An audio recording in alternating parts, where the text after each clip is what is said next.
할렐루야. 오늘은 시편 40편 제목은 다윗의 시라는 제목을 붙여봤습니다. 나그네가 뭡니까? 이스라엘의 조상들이 가나안 땅에서 이리저리 돌아다니며 나그네 같은 인생을 살았던 것처럼 또 다윗도 자신이 땅 위에서 잠시 거하는 손님처럼 살다 갈 뿐이라고 말하고 있습니다. 이렇게 삶의 태도가 허무주의나 연설주의를 표방하는 것이 아니라 하나님께서 궁극적인 소망을 둘 수밖에 없다는 믿음을 보여주는 그런 내용입니다. 오늘 시편에 보면 과거를 기억하고 하나님 앞에 부르짖으며 또 간절히 기도 드릴 때에 하나님께서 우리에게 응답해 주셨다고 고백한 내용입니다. 그것처럼 다윗의 고백처럼 하나님께 부르짖는 기도를 우리가 드려야 됩니다. 그래서 너는 내게 부르짖으라 이라고 말씀합니다. 그의 말을 알지 못하시는 것이 하나도 없기 때문에 우리가 생각으로 기도하든지 우리가 가만히 묵상으로 기도하든지 소리를 내지 않아도 다 알아듣고 하나님 뜻에 맞추고 하나님의 말씀으로 우리가 살아가게 되면 하나님께서 응답해 주신다고 말하고 있습니다. 그래서 그의 말을 하나도 알아듣지 못하는 시는 분이 아니라는 그런 뜻입니다. 그래서 하나님을 바라보고 우리가 멀리 있어도 우리가 기도하는 것을 보지 못할 만큼 높게 있는 것이 아니라는 겁니다. 하나님께 기도드리는 것은 우리 소리가락이나 우리가 높고 낮음을 떠나서 우리가 소리가 적든지 크든지 우리가 간절히 기도하면 하나님께서 응답해 주신다는 그런 내용입니다.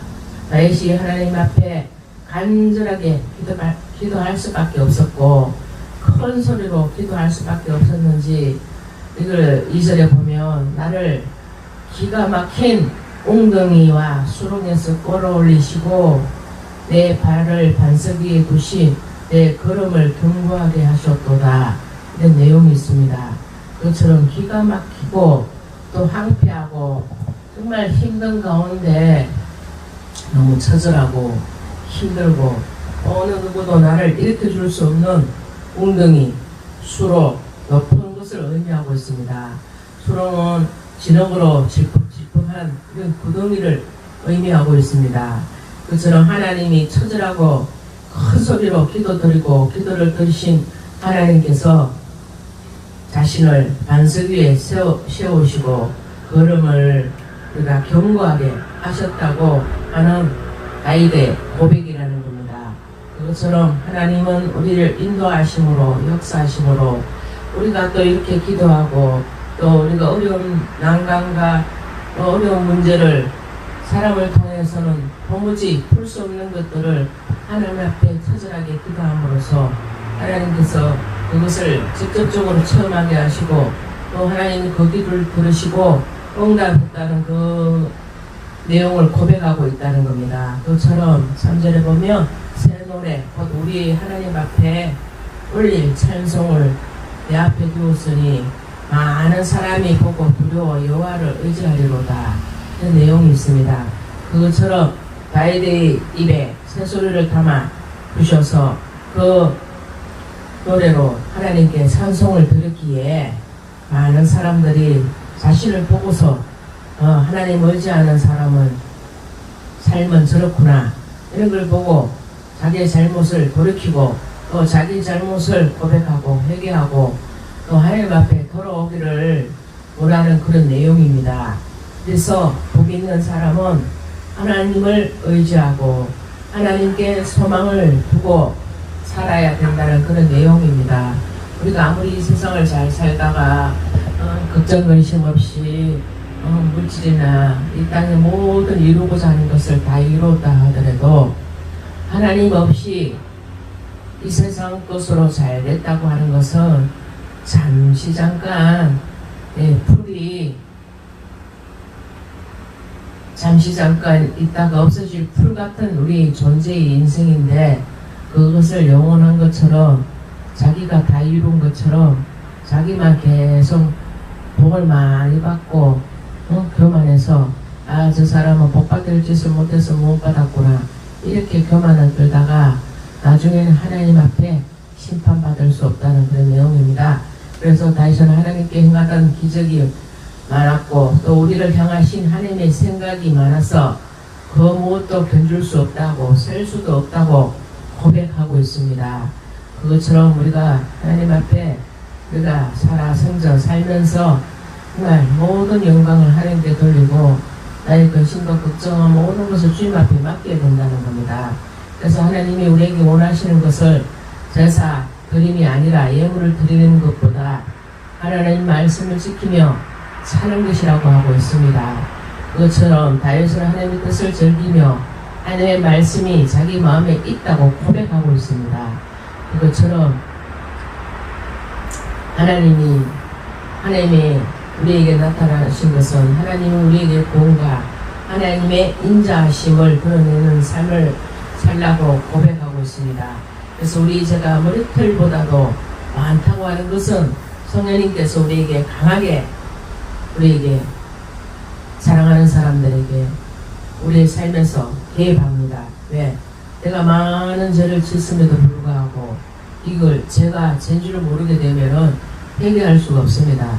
그렇지만 많은 난관과 어려움을 통해서 하나님 앞에 나의 모든 것을 낱낱이 고백하다 보면 나의 죄와 나의 잘못들이 하나님 앞에 고백한 내용들이 하나님 앞에 기도드리고 주님이 받으시게 되면 응답해 주신다는 그런 뜻입니다. 그래서 우리 그때에 깊은 해결을 하고 내가 내 죄 속에 얼마나 많은지 내가 잘 알 수 없어요. 고수한 죄가 많은 것도 느낄 수가 있어야 됩니다. 그래서 다윗이 자기가 기도하고 하나님 앞에 몸부림치며 기가 막힌 웅덩이에서 보내줄 사람은 사람이 아니라 오직 하나님 여호와밖에 없다는 것을 고백한 것처럼 우리도 우리 죄를 가지고도 깊은 해결을 하지 않고 내 마음과 내 뜻대로 살다 보면 우리는 하나님 앞에 상관이 없는 사람의 삶을 살기 때문에 정말 이 세상 복이 다인 줄 알고 살지만 우리 이 세상 복이 전부 다 받았다 하더라도 하나님의 믿음의 복이 없고 예수를 모른다 하면 그런 지옥 같은 불행한 삶이라고 볼 수밖에 없습니다. 세상 사람들은 호의호식하고 잘 살고 화려하고 아주 잘 사는 것처럼 보이지만 그 내세는 없다는 겁니다. 그 내세는 지옥밖에 없지요. 믿지 않고 하나님 앞에 자기 죄를 드러내지 않고 예수님이 누군지를 모르고 예수님을 기만하는 삶을 살게 되면 지옥을 갈 수밖에 없습니다. 그래서 머리털보다 많다고 하는 우리 죄를 우리가 성령님께 우리에게 강하게 하나님 성령의 의지에서 기도해서 하나님 앞에 죄가 많은 이 죄를 하나님께서 깨끗하게 죄 없다고 씻어주실 때까지 우리가 기도를 해야 된다는 겁니다. 우리가 무수한 고통을 느끼고 또 다윗이 무수히 많은 날도 힘들고 어려운 날도 많이 느꼈습니다. 고통을 겪을 때 자신에게 은총을 베풀어 주신 오직 하나님이 밖에 없다는 것을 고백한 그런 내용입니다. 그것처럼 우리가 우리의 삶을 살면서 내 마음과 내 뜻대로 내가 잘나서 내가 모든 것을 이룰 수 있는 것이 아닙니다. 그래서 하나님께서 악인들을 벌어주시고 물리쳐 주십니다. 자신의 생명을 노리는 사람을 낭패당함을 죽겠다고 고백을 했습니다. 그래서 다윗의 생명을 노리는 사람을 하나님께서 내 고난 당할 중 우리의 기쁨과 즐거움이 되게 가득 차게 해주신다고 하고 있습니다. 그래 조롱하는 자들이 웃음거리가 되게 하시고 우리가 큰 시험에서 큰 망신을 당할 즈음에 하나님께서 하나님의 좋은 곳으로 채워주신다는 그런 내용입니다. 다윗은 원래 목동이었고 하나님을 신뢰하고 또 왕이 되었고 또 하나님을 신뢰했습니다. 그래서 다윗이 가진 믿음이 악한 사람들을 물리쳐 주시고 또 하나님의 귀한 구원이 이루어질 수 있도록 믿지 않은 사람들, 알지 못하는 사람들이 복음이 땅 끝까지 전해지기를 원하고 있습니다. 그래서 하나님이 위에서 살고 하나님과 기쁨을 같이 우리가 경험을 할 수 있어야 된다는 겁니다. 오직 시편에서 다윗은 과거의 현재로 너무 기가 막힌 이런 웅덩이에서 내가 나자빠질 때도 하나님께서 내게 반석에 세워주시고 하나님이 좋은 뜻 가운데 영광을 나타낼 수 있도록 해주신 주님의 그 은혜를 잊지 않고 주님 앞에 온전히 영광을 돌리는 것을 볼 수가 있습니다. 지금의 어려움과 혼란이 있다 할지라도 하나님은 능히 건져주실 것임을 우리가 확신하고 하루하루의 삶도 우리 주님 앞에 맡기고 우리 내 마음과 내 뜻대로 내 생각대로 하지 않고 끝까지 여러분의 삶이 하나님이 간섭하고 하나님의 성령님에 의지해서 우리 잘못을 날마치 깨닫고 또 하나님 앞에 고백하고 기도하고 하나님 앞에 시선을 받을 수 있는 시간이 되어서 오늘 이 시간도 하나님의 주일날 복된 하나님의 귀한 사람으로 하나님 앞에 칭찬받고 우리 받는 본인받는 여러분이 다 되시기를 소망합니다.